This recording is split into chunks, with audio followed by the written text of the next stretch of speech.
பொதுமக்களும் கூட பல பெண்களும் கூட சொல்றாங்க, இந்த ரசிகர்கள் ரொம்பவே ஆட்டம் போட்டாங்க.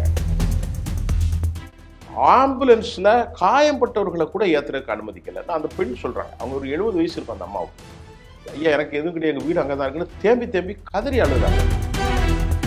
சிவப்பு நிற ஆடை போட்ட ஒரு மனிதர் உள்ள போறாரு, கொஞ்ச நேரத்துல கரண்ட் கட் ஆகுது. அதுக்கப்புறம் போலீசார் தரப்புல தடியடி நடத்தப்பட்டது அப்படிங்கிற ஒரு குற்றச்சாட்டையும் எல்லாமே நிக்கணும். உங்களுக்கு எதிரியா திமுக இருக்கிறாங்க, திமுக கையில காவல்துறை இருக்குன்னு உனக்கு பயம் இருக்குது, அப்படின்னா நீ தானே ஸ்ட்ராங்கா இருக்கணும். இது முழுக்க முழுக்க திமுகவுடைய சதியால் செய்யப்பட்ட தொண்டர்களை காலால் வைத்து தொண்டையில் மிதித்ததாகவும் கட்சி துண்டை போட்டு கழுத்தில் இருக்கியதாகவும் ஒரு குற்றச்சாட்டு. நீங்க சொல்றது வலைத்தளங்கள்ல 1000 பேர் கத்தியில உள்ள பூந்தான்னு சொல்றான். இதெல்லாம் நம்ம பேச முடியுமா? பேனை பெருமாளாக்கக்கூடிய வித்தைகளை ஆளும் அரசாங்கம் செய்யும். அது திமுகவுக்கு கைவந்த கலை. அண்ணாமலை ரொம்ப அதிக பிரசிங், வயசுக்கு மேல பேச்சு. சீமானுக்கும் தாவேக்காக்கு என்ன சம்பந்தம் இருக்கு? தம்பி விஜய் பதட்டத்துல போயிட்டான், அண்ணனாகி சீமா நாம் போறான்னா இது கிண்டல் பண்றியா, கேலி பண்றியா?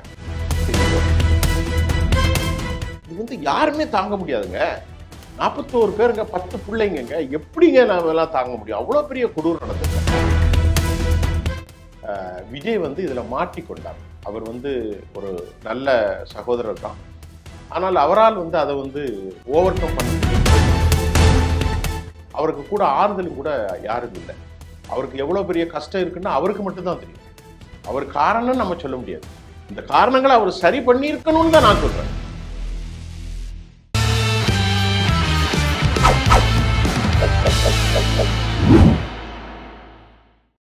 ஜெம் தொலைக்காட்சி நேயர்களுக்கு வணக்கம். அரசியல் ஆடுகளம் நிகழ்ச்சிக்காக நான் உங்கள் முத்துக்குமார். இன்றைய அரசியல் ஆடுகளம் நேர்காணல்ல நம்மோடு இணைந்துள்ளவர் பத்திரிகையாளர் சுஃபியான் சார். அவர் தான் நம்ம கூட இணைஞ்சிருக்கார். அவரிடம் அரசியல் சார்ந்த பல கேள்விகளை முன்வைப்போம். சார் வணக்கம். வணக்கம் முத்துக்குமார். எப்படி இருக்கீங்க சார்? நல்லா இருக்கேன் சார். சார், கரூர் வேலுசாமிபுரம் அந்த சம்பவத்தில் 41 பேர் மரணம் அடைஞ்சிருக்காங்க.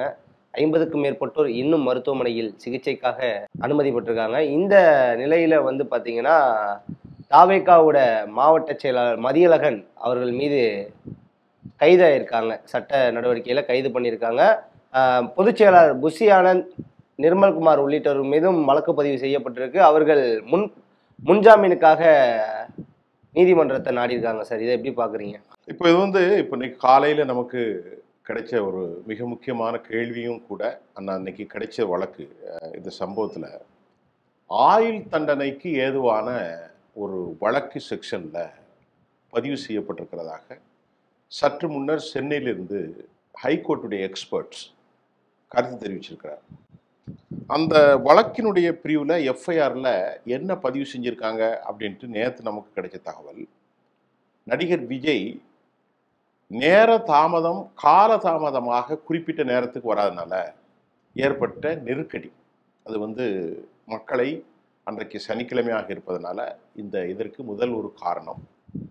இரண்டாவது காரணம், விஜய் பிரேமா அவங்க காட்டாட்ட கூட அவங்க களத்துல கொண்டு வந்தது புஷி ஆனந்த். அவர் தான் பார்ட்டியினுடைய செக்ரட்டரி. அது இல்லாம மதியழகன், அவர் தாவேக்காவினுடைய மாவட்ட செயலாளர். அவர் தான் அரேஞ்ச் பண்ணியிருப்பார். எல்லா விஷயமே மாவட்ட செயலாளர் தான் அரேஞ்ச் பண்ணுவாங்க. இவர்களின் மீதும் என்ன வழக்கு பிரிவு போட்டிருக்காங்க அப்படின்னு பார்த்தீங்கன்னா, இந்த பிஎன்எஸ் அப்படிங்கிற ஒரு கடுமையான சட்டம். முன்னாடி நம்ம போடும்போது ஐபிசின்னு சொல்லுவோம், இந்தியன் பீனல் கோட். இப்போ அதை பிஎன்எஸ் மாற்றினாங்க. அந்த வழக்கில் 5 குற்றப்பிரிவுகளில் பதிவு செஞ்சிருக்கிறாங்க. எத்தனை பிரிவு? 5 குற்றப்பிரிவு உட்பட கொலைக்கு எதிரான விஷயங்களை சொல்லியிருக்காங்க. அதுல முதலாவது 105, நீங்க சொன்ன மாதிரி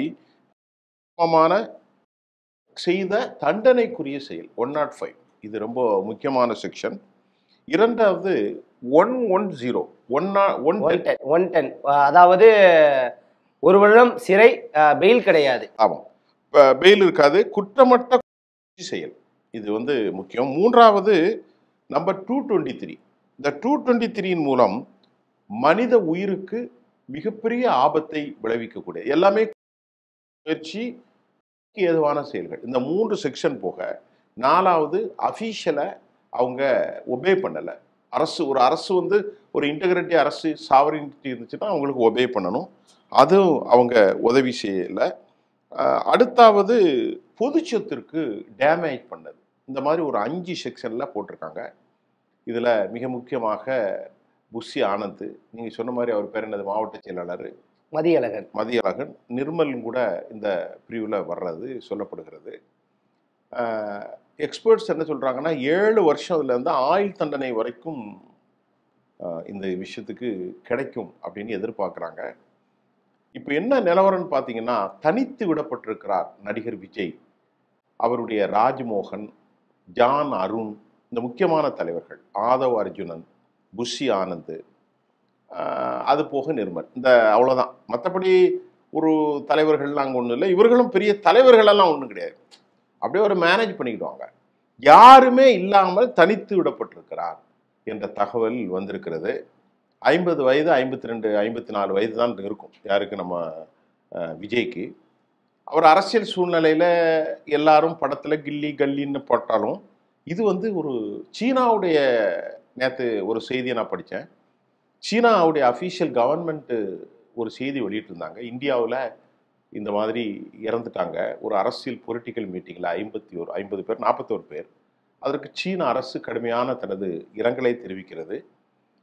அதே சமயம் சீனாவினர் யாரும் இதில் கொல்லப்படவில்லை என்று அவங்களுடைய நாட்டினுடைய home secretary has been issued the condolences message. ஒரு என்ன சொல்கிறது, கண்டோலன்ஸ் மெசேஜ்னால் அவங்களுக்கு தெரியும் இல்லையா, ஒரு செய்தியை அவங்க வெளியிட்டிருக்காங்க. இந்த அளவுக்கு உலகம் முழுவதும் போய் சேர்ந்துருச்சு. இப்போ இந்த வழக்கில் நம்ம என்ன பார்க்கணும் அப்படின்னு சொன்னோன்னா, திமுக அரசு பழிவாங்குகிறதுங்கிறத சார்ந்து அது ரெண்டாவது. திராவிட முன்னேற்ற கழக அரசு நேற்றைக்கு சில இதில் போகும்போது சிலவங்க வந்து கரெக்டாக சைட் இன்ஸ்பெக்ஷன் பண்ணதில் காவல்துறை ஒழுங்காக தான் செயல்பட்டிருக்கு. பொதுமக்களும் கூட பல பெண்களும் கூட சொல்கிறாங்க, இந்த ரசிகர்கள் ரொம்பவே ஆட்டம் போட்டாங்க, ஆம்புலன்ஸில் காயம்பட்டவர்களை கூட ஏற்றுறதுக்கு அனுமதிக்கலைன்னு அந்த பெண் சொல்கிறாங்க. அவங்க ஒரு 70 வயசு இருக்கும் அந்த அம்மாவுக்கு. ஐயா எனக்கு எதுவும் கிடையாது, எங்கள் வீடு அங்கே தான் இருக்குன்னு தேம்பி கதறி அழுகிறாங்க. அதே மாதிரி கரண்ட் கட் ஆகலைன்னு பக்கத்தில் உள்ள எல்லாருமே சொல்லிட்டாங்க, கரண்ட் கட் பண்ணலை. ஜென்செட்டை வந்து கட் பண்ண காரணம் மேலே இருந்து அதில் விழுந்ததுனால ஜென்ரேட்டர் தான் பிரச்சனை அப்படிங்கிறதும் சொல்லப்படுகிறது. ஒரு வீடியோ ஒன்று வெளியாகி சமூக வலைதளங்களில் வைரலாக போயிடுச்சு ஐயா. அந்த ஜென்ரேட்டர் இருக்கக்கூடிய பகுதியை முதல் ஒரு சிவப்பு நிற ஆடை போட்ட ஒரு மனிதர் வந்து உள்ளே போகிறாரு. கொஞ்ச நேரத்தில் கரண்ட் கட் ஆகுது. அதுக்கப்புறம் வந்து போலீஸார் தரப்பில் தடியடி நடத்தப்பட்டது அப்படிங்கிற ஒரு குற்றச்சாட்டையும் தாவேக்காவினர் முன்வைக்கிறாங்க. இல்லை, தாவேக்கா முன்வைக்கிறாங்கன்னா இதில் முக்கியமாக நாங்கள் பார்க்குறது, அதை வந்து ஒழுங்குபடுத்த வேண்டிய பொறுப்பு தாவேக்காக்கு தானே சேரும். இப்போ உங்களுடைய தலைவர் வர்றார், விஜய் வர்றாரு, விஜய் வந்தால் ஒவ்வொரு கட்சிக்கும் தொண்டர் அணின்னு ஒன்று இருப்பாங்க. அந்த பிரிவுகளில் 7 அடுக்குகளில் முழுமையாக நிற்பாங்க. அவங்க முன்னாடி தலைவருக்கு பாதுகாப்பு எல்லா கட்சியிலையும் உண்டு. விவசாய அணி, வர்த்தக அணி, மாணவர் அணி, பேச்சு பாசறை அணி, தொண்டர் அணின்னு இருக்கணும். அந்த தொண்டர் அணி தான் இதை சுற்றி நிற்கணும். இந்த ஜென்செட்டர் நிற்கணும், மாடிகளில் ஏறாமல் அளவு பண்ணாமல் நிற்கணும், எல்லாமே நிற்கணும். உங்களுக்கு எதிரியாக திமுக இருக்கிறாங்க, திமுக கையில் காவல்துறை இருக்குன்னு உனக்கு பயம் இருக்குது, அப்படின்னா நீ தானே ஸ்ட்ராங்காக இருக்கணும். ஓ, இந்த நாட்டில் எல்லாருமே அரசியல் செய்வோம், அரசியலுக்கு அப்பாற்பட்ட எவனுமே கிடையாது. புரியுதா உங்களுக்கு? வட இந்தியாவிலும் கலவரம் நடக்குது, தென்னிந்தியாவிலும் கலவரம் நடக்குது, எல்லா இடத்துலையும் கலவரம் நடக்கும். அப்போ அதில் உஷாராக இருக்கிறவங்க சும்மா சினிமாட்டிக்காக ஆடினா போகாது.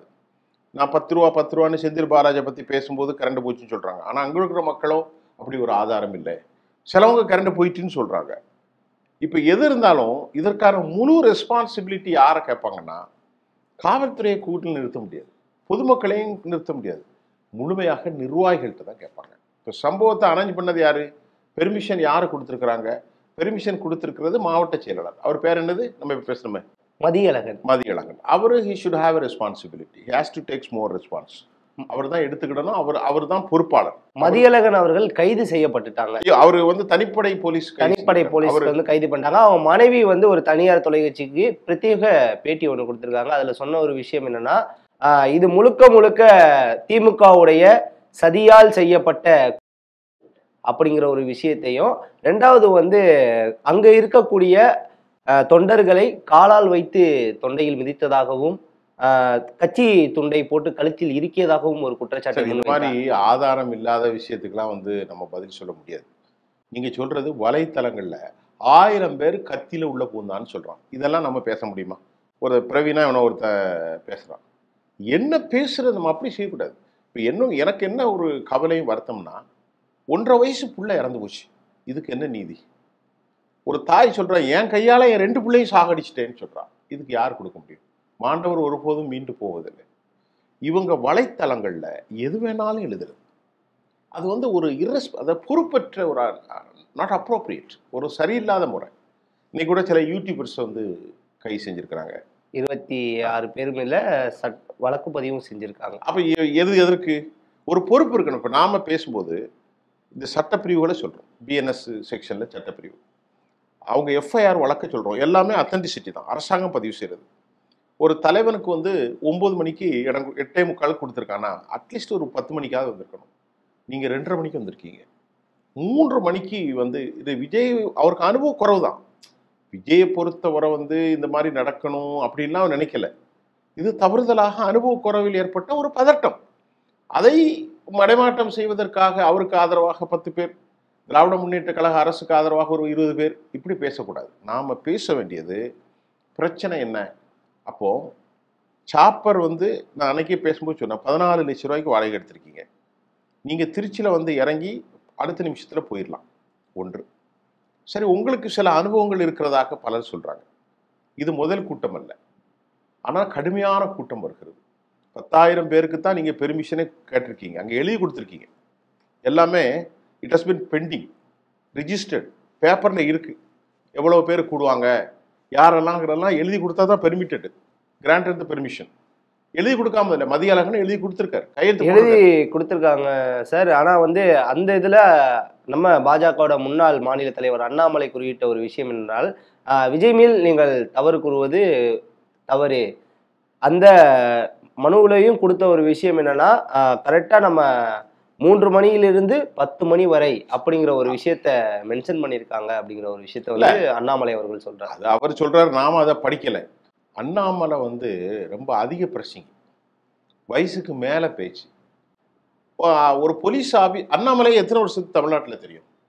2 வருஷம் தான் அண்ணாமலை தெரியும். 5 வருஷத்துக்கு முன்னாடி அண்ணாமலை தெரியுமா? இல்லை. அவங்க கட்சியில இருக்கிறவங்களே அண்ணாமலையை கடுமையா எதிர்க்கிறாங்க. இன்னைக்கு நயினார் நாகேந்திரன் போன்ற தலைவர்கள் ஒரு நிதானமான தலைவர். எல்லாருமே, டாக்டர் தமிழிசையும் சரி, வானதி சீனிவாசனும் சரி, இலகணேசன் அவர்களும் சரி, ஜனா கிருஷ்ணமூர்த்தி அவர்களும் சரி, எல்லாருமே ஒரு நிதானமான தலைவர்கள். பிஜேபியை பொறுத்தவரை மாறுபட்ட சித்தாந்த கொள்கை இருந்தாலும் அண்ணாமலை மாதிரி அதிக பிரசங்கித்தனம் கிடையாது அவங்கெல்லாம். கேடி ராகவனும் சரி, அண்ணாமலையை எப்படின்னா, அவர் எப்படின்னா, தன்னை தவிர யாருக்கும் எதுவும் தெரியாது அப்படின்னு சொல்லுவார். விஜய் மேல தப்பு இல்லை என்று எப்படி சொல்ல முடியும்? நான் கேட்கறதுக்கு பதில் சொல்லு. கூட்டம் நடத்துறது விஜய், நல்லா கவனிங்க. பார்க்க வந்தது விஜய், அத பெர்மிஷன் வாங்கினது அவருடைய கட்சி. கூட்டத்துல அதிகமா பேசினது எல்லாமே அவரு. மக்களும் அவரை தான் பார்க்க வந்திருக்காங்க. தமிழக காவல்துறையில சில லேப்ஸ் இருக்கலாம், அது விஷயம். அப்ப யாரை குறை சொல்றா நீ? நான் கேட்கறதுக்கு பதில் சொல்லு. திமுகவை குறை சொல்றது அவர்களுக்குள்ள அரசாங்கம், திமுக இவரை எப்படி முடக்கிறதுக்குன்னு திட்டம் போடுவாங்க. பேனை பெருமாளாக்கக்கூடிய வித்தைகளை ஆளும் அரசாங்கம் செய்யும். அது திமுகவுக்கு கைவந்த கலை, அது வேற விவகாரம். ஆனால் இந்த நிகழ்வில் முழு பொறுப்பை யார் எடுக்கணும்? ஒரு போலீஸ் ஆபீசர், நீ ஒரு ஐபிஎஸ். இந்த நிகழ்ச்சியில முழு பொறுப்பு எடுக்க வேண்டியது யார்? இன்னைக்கு வரைக்கும் நடிகர் விஜய் மீது என்ன வருது? ஏன்பா போகல? சரி, இனி அவன் திமுக அலோவ் பண்ணுவாங்களா? சரி, நீ அலோவ் பண்ண மாட்டாங்க. இன்னொரு தாவேகா சைட்ல இருந்து வந்த ஒரு குற்றச்சாட்டு, கரூரில் பாதிக்கப்பட்டவர்களை சந்திக்க அனுமதி கேட்டதாகவும் மாவட்ட ஆட்சியர் மறுத்ததாகவும் ஒரு தகவல். இப்ப அது சம்பவத்துக்கு அப்புறம் சார் நீங்க அதை கவனிக்கணும். எப்படின்னா, ஸ்பாட்ல விஜய் இருந்திருக்கணுமா, இருக்கக்கூடாதா? அப்போ கோமாளித்தனமான பதில் சிலவங்க சொல்றாங்க. யாரு? நடிகர், இவர் பேர் என்னது, சீமான். தம்பி விஜய் பதட்டத்துல போயிட்டாரு, அண்ணன் நான் தான் போறேன், இந்த மாதிரி கேள்வி, இந்த மாதிரி ஒரு தலைவன் சொன்னானா அதுக்கு எப்படி பதில் சொல்லணும்? சீமானுக்கும் தாவேக்காக்கு என்ன சம்பந்தம் இருக்கு? தம்பி விஜய் பதட்டத்துல போயிட்டான், அண்ணனாகி சீமான் நான் போறான்னா இது கிண்டல் பண்றியா, கேலி பண்றியா? தெரியல எனக்கு.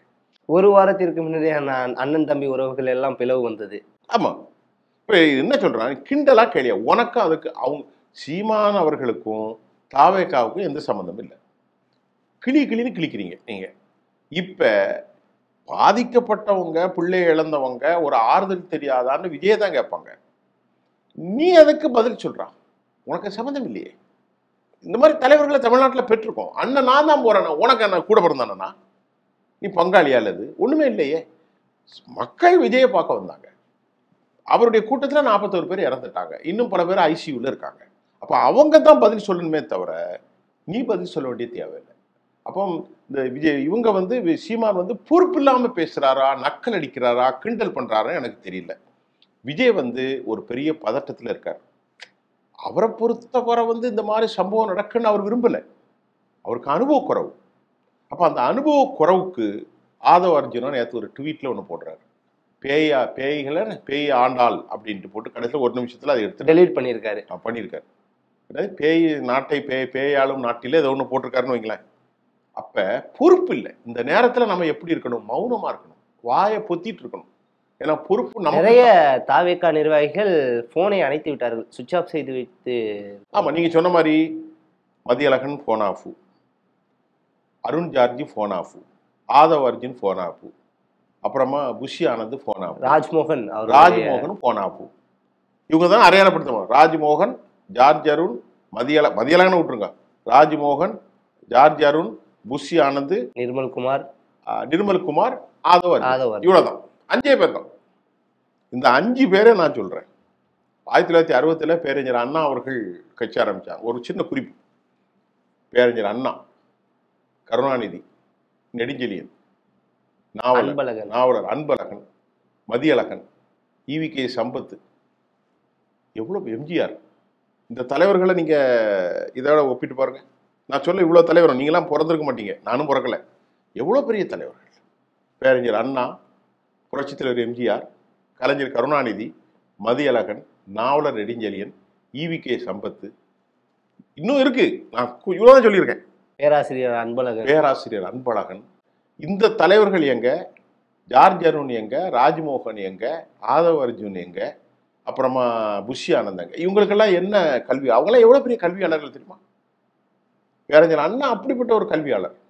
நாவலர் அவ்வளவு பிரமாதமா பேசக்கூடியவர். ஈவி.கே. சம்பத், மதியழகன், அதை போன்று டாக்டர் எம்ஜிஆர் அவர்கள் அவங்களுடைய ஒரு பெரிய திரைப்பட ஆளுமை. கருணாநிதி சொல்ல வேண்டியது இல்லை. இப்பேற்பட்ட இயக்கத்தை தமிழ்நாட்டில் மாறுதல் கொண்டு வந்தாங்க. இன்னைக்கு அந்த மாதிரி ஒரு தலைவன் இருக்கானா? இல்லை. சரி, சிறார் செய்த வெள்ளாமே வீடு வந்து சேராது. அதான் இன்னைக்கு நடந்திருக்கு. உன் கட்சி ஆரம்பிச்சிருக்கிய ஒரு அனுபவமான தலைவர்கள் யாராவது உன் கட்சியில் இருக்காங்களா? இந்த மாதிரி ஒரு அனர்த்தம் வரும்ல. என்னைக்கு ஒரு தந்தை நடக்க முடியாட்டனா ஒரு பெரிய ஒரு வீட்டில் இருக்கணும். குட்டி கொளுத்தாலும் வழுக்கு தான். ஒரு தந்தை இருந்தால் தான் பிள்ளைக்கு ஒரு அட்வைஸ் சொல்லுவான். ஒரு மூத்த அண்ணன் இருக்கணும். ஒரு 50-60 வருஷத்துக்கு மேலே இருந்தால் தான் இதை எப்படி டீல் பண்ணணும். இன்னைக்கு ஒருத்தனையும் காணலையே. இன்னைக்கு அவர் இருக்கிற வீட்டில் யாருமே இல்லையே, தனித்து விடப்பட்டிருக்கிறார். இன்னைக்கு திரைப்பட இயக்குனர் சங்கர்னு ஒருத்தர் போய் அவரை சந்திச்சிருக்கிறாங்க. இன்னைக்கு காலையில் செய்தி, சினிமாக்காரங்க 2 பேர், இன்னொருத்தர் பேர் ஏதாவது போட்டிருந்தாங்க, யாரோ ஒருத்தர் பேர், ஒரு பிரபலமான தமிழ் டைரக்டர் தான், சங்கர் மட்டும் தான் எனக்கு தெரியுது. அப்போ யாருமே அவரை போய் சந்திக்கலை. அப்போ ஒரு பிரச்சனைன்னு வரும்போது இந்த பக்கம் 4 பேர் பேசுவான், அந்த பக்கம் 4 பேர் பேசுவான். இதுல வந்து காவல்துறை அழகா அறிவிச்சுட்டாங்க. டேவிட்சன் தேவா, அவர் பேர் என்னது, டேவிட்சன் தேவ ஆசீர்வாதம் மேட் வெரி கிளியர் நோட்டிஃபிகேஷன், ஒரு இஷ்யூட் ஆர்டர். அதோட அவங்க பதில், நாங்கள் பக்காவாக பண்ணிட்டோம், நாங்கள் பக்காவாக கொடுத்துட்டோம். இப்போ என்ன கேள்வி டிஎம்கே மேலே கொடுக்குறாங்க? இந்த 3 இடங்களும் அவங்க கொடுக்கப்படலை. எந்த இடம்? கரூர் பேருந்து நிலைய ரவுண்டானா, உழவர் சந்தை, வேலுச்சாமிபுரம். கடைசியாக கொடுக்கப்பட்ட இடம் வேலுச்சாமிபுரம். கொடுக்கப்படாம 3 இடம். நீங்க ரவுண்டானா, அதாவது நான் சொல்றது அந்த லைட் ஹவுஸ் பஸ் ஸ்டாண்டுக்கு பின்புறம், 3வது உழவர் சந்தை. இந்த 3 தான் கேட்டாங்க, 3 இடங்கள். ஆனா கொடுக்கப்பட்ட வேலுச்சாமிபுரம். இந்த 3 இடத்துல இதுல 4 வே ரோடு இருக்குன்னா, இப்ப இங்கேயும் சொல்றாங்க இங்கேயும் 4 வே ரோடு இருக்கு. ஆனா இது 40 அடி ரோடு. அப்பமே இவங்க கோட்ல கிட்ட போட்டிருக்கணும், அதெல்லாம் செஞ்சிருக்கணும். இன்று இந்த பேர் இழப்புக்கு அப்புறம் நீதிமன்றத்தை நாடிய தாவேகா இதற்கு முன்னாடியே இந்த விஷயத்துக்கு நீதிமன்றத்தை நாடி இருக்கணும் அப்படிங்கிற ஒரு விஷயத்தையும் பேசுறாங்க நிறைய பேர். இல்ல, நீதிமன்றத்தை இன்னைக்கு நீதிமன்றங்களுடைய தீர்ப்புகள்லாம் வந்து எதிர்பார்க்காத, அன்எக்ஸ்பெக்டடா இருக்கு. இது வந்து அறச்சீட்டத்துக்குரிய விஷயம் பிரதர். எப்படின்னு பார்த்தீங்கன்னா, இது வந்து யாருமே தாங்க முடியாதுங்க. 41 பேருங்க, 10 பிள்ளைங்கங்க. எப்படிங்க நாம எல்லாம் தாங்க முடியும்? அவ்வளோ பெரிய கொடூரம் நடந்திருக்கப்பா. அப்படின்னா நீ கேட்ட இடத்த 3 இடம் கொடுக்கலையா? நான் மறுபடியும் சொல்றேன். தப்பு நடந்துட்டு. இந்த தப்புக்கு விஜய் திட்டமிட்ட காரணம் இல்ல, யாருமே காரணம் இல்ல. அவர்களுக்கு கூட அனுபவக்குறவு. உண்மையை சொல்றேன். நம்ம பத்திரிக்கையாளர். அப்ப அந்த 3 இடத்த கேட்டீங்கல்ல? திருவாரூர்ல கூட்டம் நடத்துனாங்களா அவங்க? ஆமா, திருவாரூர், மதுரை, மதுரை, திருச்சி, திருச்சி, விக்கிரவாண்டி. இல்ல நான் மாநாடு எல்லாம் சேர்த்து சொல்றேன். மாநாட்டுல சேர்த்து சொல்றேன். பெரம்பலூர். இது நாகப்பட்டினம். இவ்வளவு வந்து ரோடு ரேலி நடத்தியிருக்கிறாங்க, மாநாடுகள் நடத்தியிருக்காங்க. அப்ப அவங்களுக்கு சில ஐடியா வருமா இல்லையா? அவர்களுக்கும் ஐடியா வரும், உளவுத்துறைக்கும் ஐடியா இருக்கும். உளவுத்துறை சொல்லிருக்காங்க அங்க பயங்கர கூட்டம் வருங்க சொல்லியிருப்பாங்களா இன்டெலிஜென்ஸ். அது திமுகவுக்கு அடி வைத்த கலக்கும். என்னடா வாக்குகள் நம்மளை விட்டு போயிருமோ அப்படின்னு அவங்க பயப்படுவாங்க. அப்ப நீங்க என்ன செய்யணும்? மக்களின் பாதுகாப்பாக்கணுமா இல்லையா? சரி, கூட்டம் நடத்தாப்பட்டாலும் நாம கேட்ட இடத்த கொடுக்கல அப்படின்னு. என்ன பிரச்சனைனா சார், 10,000 பேர் வருவாங்கன்னு எழுதி கொடுத்துருக்காங்க. அப்படிதான் பெர்மிஷன். ஆனா வந்தது 27,000ங்கிறாங்க. இந்த 27,000த்துல அவர் தாமதமானதுனால பலர் மயக்கம் விட்டாங்க. அந்த ரிப்போர்ட்ஸ் விஜய் அவர்கள் பேசிக்கொண்டு இருக்கும்போது அந்த சைடுல வந்து பாத்தீங்கன்னா ஒருத்தரை மயக்கம் போட்டவர். அதான் முதல் தனிக்காவா அனாமிக்கான்னு சொன்னார். அனாமிக்கா இல்ல, அந்த பொண்ணு பேரு தானிக்கா. அப்பதான் அவர் அனௌன்ஸ் பண்றாரு. அப்பதான் சம்பவம் நடந்திருக்கு. 3 மணில இருந்து மதியம் 2 மணி வரைக்கும் கடுமையான வெயில்.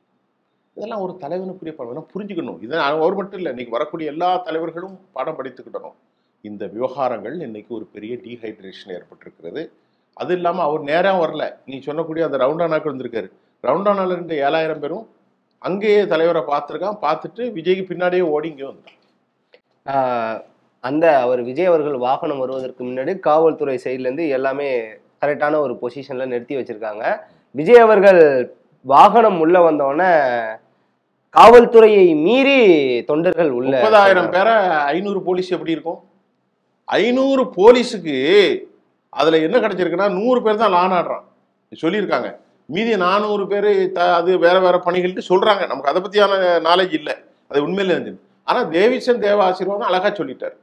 ரொம்ப டென்ட் பாப்புலேஷன் இருந்தா 50க்கு 1, மத்திய நிலை இருந்தா 250க்கு 1, கொஞ்சம் கம்மியா இருந்தா 500க்கு 1. நாங்க கரெக்டா 500 போலீஸை போட்டோம் சார். குறிப்பா வந்து தமிழகத்தில் இருக்கக்கூடிய அரசியல் கட்சி தலைவர்கள் நிறைய பேர் வந்து விஜய் அவர்களுக்கு ஆதரவாகவும் திமுக அரசுக்கு எதிராகவும் தங்களோட முழக்கங்களை வச்சுட்டு வராங்க.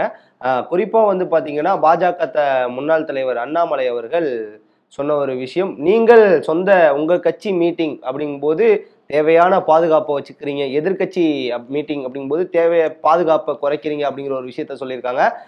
தனிப்படையான ஒரு குழுவை அமைக்கிறது வந்து இது பண்ணணும். ஒரு சிவகங்கையில அஜித்குமார் என்ற ஒரு உயிருக்கு நீங்க சிபிஐ போனது 41 உயிர் போயிருக்கு. இந்த இடத்துல கண்டிப்பா சிபிஐ விசாரணை வேண்டும் அப்படிங்கிறது பாஜக தரப்புல ரொம்ப ஸ்ட்ராங்கா சிபிஐ விசாரணையை வந்து கேட்கிறாங்க. இதுல உச்சபட்ச இந்தியாவுடைய உச்சபட்ச ஏஜென்சி தான் இதை விசாரிக்கணும். Central Bureau of Investigation. CBI வந்து ஒரு பக்கமா வந்து அரசனுடைய கையால் தான். சிபிஐயும் சரி, இடியும் சரி, அதெல்லாம் விட்டுருங்க. ஆனா இன்னைக்கு இந்தியாவில் இருக்கக்கூடிய பெரிய ஒரு புலனாய்வு அமைப்பு இன்டெலிஜென்ஸுங்கிறது வந்து சென்ட்ரல் பியூரோ ஆஃப் இன்வெஸ்டிகேஷன் தான். அது ஒண்ணு. இரண்டாவது, நீங்க அண்ணாமலைன்னு சொன்னோன்னா இன்னொரு விஷயம் வந்துச்சு. இன்றைக்கு ஒரு தகவல் வந்திருக்கு. மத்திய உளவுத்துறை அமைச்சர் உள்துறை அமைச்சர் இவர் நம்ம அமித்ஷா அவர்கள் இந்த பிரச்சனையை ரொம்ப ஆழமா சிந்திக்கிறார். பாரதிய ஜனதாவில் 5 பேர் கொண்ட குழு, மத்திய குழு, என்டிஏ கூட்டணியோட அமைச்சர் குழு. அதுல முக்கியமா யாரா வர்றாங்கன்னா ஹேமா மாலினி வராங்க, நடிகை ஹேமா மாலினி. அதுக்கப்புறம் அனுராக் தாக்கூர், இவரெல்லாம் வந்து ஒரு மிக முக்கியமான ஆளு. வாயை திறந்தா கலவரத்தை ஏற்படுத்தக்கூடிய ஆள் யாரு? அனுராக் தாக்கூர். இன்னும் 5 பேர் வர்றாங்க. வாயை திறந்தா கோழிமாறன்னு கேட்டவன் தான் அனுராக் தாக்கூர். ரொம்ப ஒஸ்ட் ஃபில்லம், ரொம்ப மோசமான ஆள். அவர் வாராரு. இவங்கெல்லாம் வந்து என்ன செய்ய போறாங்கன்னா, தமிழ்நாட்டில் பாரதிய ஜனதாவுக்கு இந்த 2 பேருக்கு இருக்கிற சண்டையில அவங்க ஏதாவது கிடைக்குமா அப்படின்னு பாக்குறாங்க. யாருக்கும் இந்த 41 பேர் இறந்ததை பத்தி கவலை இல்லை. நம்ம தான் அழுதுகிட்டு இருக்கோம். அந்த பிள்ளைகள் பாவமே. ஒரு குழந்தையுடைய வேல்யூ என்னப்பா, அதை பத்தி பேசவே எனக்கு தைரியம் இல்லை. அந்த புள்ள உயிர் எப்படி போச்சு, அந்த தாயுடைய கஷ்டம் என்ன? ஐயோ, நினைக்கவே பாவமா இருக்கு. குடலெல்லாம் செதஞ்சி, ஏழை குடும்பம், ஏழைங்க. அதெல்லாம் நம்ம வந்து கண்ணீரோடு பேச வேண்டியிருக்கு. ரொம்ப கஷ்டமா இருக்கு. மனசு அது பேசுறதுக்கு தைரியம் இல்லை. 41 பேர் இறந்ததை வைத்து பாஜக இந்த இடத்தில் அரசியலை முன்வைக்கிறார். ஒரே ஒரு செய்தி, இதுக்கெல்லாம் நேத்து வந்த செய்தி நீங்க கேட்பீங்கன்னு நினைக்கிறேன். கேட்கணுங்க. நம்ம குருமூர்த்தி தெரியுமில்ல, ஆமா, ஆடிட்டர், தூக்குலக்கு ஆடிட்டர். அவர் வந்து இன்னைக்கு ஒரு பெரிய தலைவராக ஆயிட்டார். எதுனாலும் குருமூர்த்திக்கும் அரசியலுக்கும் ஒரு சம்பந்தமும் இல்லை. ஒரு பத்திரிக்கைக்காரர் அவர் தான். அவரை போய் நடிகர் விஜய் பார்த்தாங்க அப்படின்ட்டாரு குருமூர்த்தி நேற்று ஸ்டேட்மெண்ட். அதுவும் 34 மணி நேரம் நீலாங்கரை வீட்டில் இருந்த விஜய் அவர்கள் 34 மணி நேரத்திற்கு பிறகு பட்டினப்பாக்கம் சென்றதாக தகவல். அது அவருடைய மன இதுல கஷ்டத்துல இருக்காரு. குருமூர்த்தியை பார்க்க போனதாக வந்த செய்தியை குருமூர்த்தி என்னை யாரும் சந்திக்கல அப்படின்ட்டு அவர் சொல்லிட்டாரு. தாவக நிர்வாகிகள் சாதித்ததாகவும் எனக்கு 2 பொது எதிரி, ஒன்னு அரசியல் எதிரி திமுக, கொள்கை எதிரி பாஜக. ஏன்னா இவர் ஒரு பார்ப்பனிய சித்தாந்தனி தலைவர் குருமூர்த்தி. அவர் ஒரு RSS. அவரை பொறுத்தவரை எதுவுமே வந்து ஒரு வெற்றிகரமாக நடத்தினதில்லை. ஆனால் தன்னை பெருசாக காட்டிக்கிடுவார். அண்ணாமலை இந்த பக்கம் எப்படி பெருசாக காட்டிக்கிட்டு இருக்காரோ அதே மாதிரி அவர்கள் பெரிதாக காட்டிக் கொள்வார்கள். ஆகவே இப்படிப்பட்ட சந்தடி என்னது இதுல வந்து விளம்பரம் தேடக்கூடியவர்கள், சந்தில் சிந்து பாடுவது, சந்தியில் சிந்தி பாடுவர்கள், சந்தடி சாக்கில் விளம்பரம் தேடும் தலைவர்களை பற்றி நாம பேசக்கூடாது. என்னுடைய தாழ்மையான வேண்டுகோள், மரணத்தை இனி வந்து வெல்வதற்கு உலகத்தில் எந்த சக்தியும் இல்லை. விஜய் வந்து இதில் மாட்டிக்கொண்டார். அவர் வந்து ஒரு நல்ல சகோதரர் தான். ஆனால் அவரால் வந்து அதை வந்து ஓவர் கம் பண்ண முடியல. அவருக்கு கூட ஆறுதலும் கூட யாரும் இல்லை. அவருக்கு எவ்வளோ பெரிய கஷ்டம் இருக்குன்னு அவருக்கு மட்டும்தான் தெரியும். அவர் காரணம் நம்ம சொல்ல முடியாது. இந்த காரணங்களை அவர் சரி பண்ணியிருக்கணும்னு தான் நான் சொல்கிறேன். இவ்வளோ பெரிய ராஜ்மோகனும் ஜானு அருணும் புஷி ஆனந்தும் அர்ஜுனா ஆதவெல்லாம் எங்கே போனான்? இதெல்லாம் எப்படி செஞ்சுருக்கணும்? நமக்கு எதிராக இவ்வளோ பெரிய திட்டம்னு சொல்கிறீங்களே, அப்போ அதை நீங்கள் எப்படி கையாண்டிருக்கணும்? நீங்கள் சொன்னீங்களா 5 இடம் 6 இடத்துக்குன்னு, கூட்டம் அதிகமாக வருதப்பா, இந்த வந்த இடத்துல வந்து பெரிய பிரச்சனை வந்துடக்கூடாதுப்பா, நமக்கு எதிராக வந்து எதிரிகள் இருக்காங்க அரசியலில், அதெல்லாம் அவங்க கையாண்டிருக்கணும்ல. அதைத்தான் நான் சொல்லுவேன். அன்று நம்ம பேசிட்டு கொண்டிருக்கும் போது கூட்டத்தில் ஆம்புலன்ஸ் வந்ததை வந்து பேசிட்டு இருந்தோம். அதில் குறிப்பாக ஒரு ஆம்புலன்ஸில் திமுகவுடைய மாவட்ட மருத்துவர் அணி கரூர் மாவட்டம் அப்படின்னு ஸ்டிக்கர் ஒட்டியது ஒன்றும், அங்க இருக்கக்கூடிய மருத்துவமனையில் கொடுக்கப்பட்ட தண்ணீரில் செந்தில் பாலாஜி அறக்கட்டளை அப்படிங்கிற ஒரு விஷயத்த விளம்பரப்படுத்தியதாகவும் திமுக மீது வந்து ஒரு குற்றச்சாட்டை வைக்கிறாங்க. அது வந்து உண்மைதான். அதை வந்து நேற்று அவங்க எடப்பாடி பழனிசாமியுடைய தொலைக்காட்சியிலே ஒளிபரப்பட்டதாகவும் ஒரு தகவல் வந்துச்சு. திமுக மருத்துவ அணின்னு வந்திருக்கு. ஒரு அம்மா கேட்டாங்க, நான் ஆம்புலன்ஸ் எப்படி முன்னக்கூட்டியே தயாராக வந்துச்சுன்னு கேட்குறாங்க. இன்னொரு விஷயமும் வந்து கேட்டாங்க, இறப்பு செய்தி 8:30 மணிக்கு மேல் வருகிறது, ஆனால் 8 மணிக்கு செந்தில் பாலாஜி மருத்துவமனையில் முன்னதாக காத்திருந்தது எப்படி அப்படிங்கிற ஒரு கொஸ்டின் மார்க் வருது சார். பிரதர், ஆதாரம் இல்லாத செய்திக்கு நம்ம பதில் சொல்ல முடியாது. அதாவது எதை வேணாலும் எழுதுவோம். செந்தில் பாலாஜி வந்தாரு, இன்னைக்கு ஒரு சகோதரர் வந்து இதற்கு காரணம் செந்தில் பாலாஜி அப்படின்னு விழுப்புரத்தை சேர்ந்த கிளை செயலாளர் நினைக்கிறேன், தாவேகாவோட கிளை செயலாளர். ஸோ இந்த மாதிரி யூகத்துக்கு பதில் சொல்ல முடியாது. செந்தில் பாலாஜியை பத்தி சொல்றீங்களே, செந்தில் பாலாஜி பத்தி இவர் பேசினாரு. செந்தில் பாலாஜின்னு என்ன ஆதாரம் இருக்கு? Have you got for any evidence? ஒன்றும் கிடையாது. போற போக்கில் பேசுறது. நாம பேசுறது சட்டம். நீங்க கேட்டதுக்கு BNSல 5 பிரிவுல போட்டிருக்காங்க. ஆயுள் தண்டனை வரைக்கும் கொடுக்கப்படும். கொலை முயற்சிக்கான திட்டம், பொது சொத்து, அது மட்டும் இல்லாமல் கொலைக்கான காரணங்களை பண்ணுறது, இது மாதிரி கடுமையான செக்ஷனில் BSS ஜாமீனில் வெளிவர முடியாது. நீங்கள் கூட சொன்னீங்க 2வது செக்ஷனில் ஜாமீனில் வர முடியாது. 223, 110, 105 இப்படி பல செக்ஷனில் போட்டிருக்காங்க. அரசனுடைய ப்ராப்பர்ட்டியை ஒபே பண்ணல அஃபீஷியல்ஸுக்கெல்லாம் போட்டிருக்காங்க. பொது சொத்தை நாசமாக்குறது. 2வது பொது சொத்தை நாசமாக்குறது. 2வது FIRல காலதாமதம் சொல்லியிருக்கிறாங்க. அதுக்கு அவர் தான் பதில் சொல்லணும். இதனால தான் கூட்டம் வந்துச்சு, 3வது கூட்டம் வந்துச்சு, போதுமான இடம் இல்லை. போதுமான இடத்தை திமுக கொடுக்க மறுத்தால் உடனடியாக சண்டை போட்டு உடனடியாக கோர்ட்டுக்கு போயிருக்கணும். ஏன் இந்த மாதிரி பண்ணீங்க? இப்போ அவர் செய்தது இப்படி நடக்கலை. இப்போ திமுக காரங்களும் வந்து சாதகமாக இருக்காங்க, எல்லாம் கரெக்டாக இருக்குன்னு டேவிட்சன் சொல்லிட்டாரு.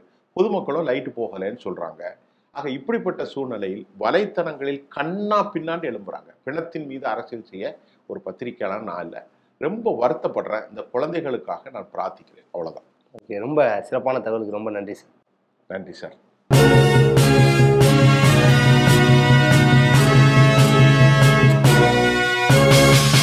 உடனுக்குடன் அப்டேட் தெரிந்து கொள்ள ஜெம் டிவி தமிழ் ஆப்பை இன்ஸ்டால் செய்யவும்.